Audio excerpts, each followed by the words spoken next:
और बात होने जा रही है अब एमटार टेक की, जिसमें बड़ी गिरावट देखने को मिल रही है। वजह क्या है, पूरी डिटेल्स है जानवी के पास, बताइए।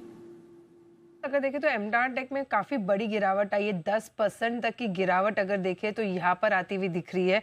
स्टॉक भी अगर देखें तो 7,000 के नीचे के लेवल पे जो है यहाँ पर जा चुका है। 6,400 के पास यहाँ पर कारोबार हो रहा है। अब इसके पीछे जो बड़ी वजह है, Bloom energy US listed company है यहाँ के। इसके कल स्टॉक में भी अगर देखें तो 10% तक की गिरावट थी।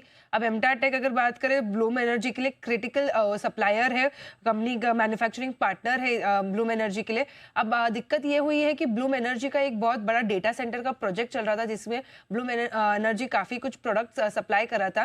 लेकिन क्रूजो, जिसका ये डेटा सेंटर का प्रोजेक्ट था, उन्होंने इसे कुछ टाइम के लिए पॉज कर दिया है। तो जिसके चलते ब्लूम एनर्जी के स्टॉक में हमने देखा कल बड़ी गिरावट आई। अब ब्लूम एनर्जी का उस प्रोजेक्ट के लिए, अगर डेटा सेंटर प्रोजेक्ट के लिए अगर देखें तो फ्यूल सेल डिप्लॉयमेंट कर रहा था, और जो इंटर्न उसे एमटार टेक कुछ उसके लिए प्रोडक्ट सप्लाई कर रहा था। तो कहीं ना कहीं इसका एक बहुत नेगेटिव इम्पैक्ट जो है एमटार टेक पे आता हुआ दिख सकता है, और इसी के लिए स्टॉक में आज एक भारी गिरावट जो है यहाँ पर आते हुए दिख रही है। एमटार टेक अगर देखें तो ब्लूम एनर्जी को सेल डिप्लॉयमेंट के लिए जो है यहाँ पे प्रोडक्ट उत्पादन करते हुए दिख रहे हैं। अब ब्लूम एनर्जी का बहुत बड़ा रेवेन्यू में हिस्सा है। ओवरऑल जो सेल डिप्लॉयमेंट और हॉट मिल्स बनाते हैं एमटार टेक, उसका कंपनी के रेवेन्यू में लगभग 65% का यहाँ पर कंट्रीब्यूशन है। तो एक बड़ा यहाँ पर बड़ी गिरावट इस वजह से आती हुई दिख रही है। जो कंपनी लगातार अगर देखें एमटार टेक की भी बात करें तो हॉट मिल्स की जो डिमांड है ये काफ़ी लगातार बढ़ती जा रही थी, इसलिए कंपनी ने एक बड़े कैपेक्स का भी अनाउंसमेंट किया था।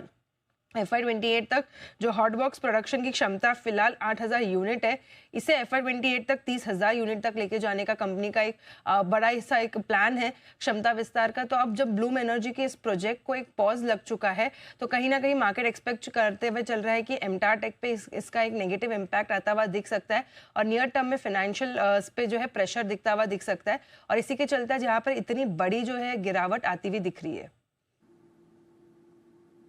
तो एक बड़ा करेक्शन स्टॉक में। विकास जी बताइए। जानवी धन्यवाद इस पूरी डिटेल के लिए। और विकास जी, आपसे राय लेंगे एमटार टेक पर जी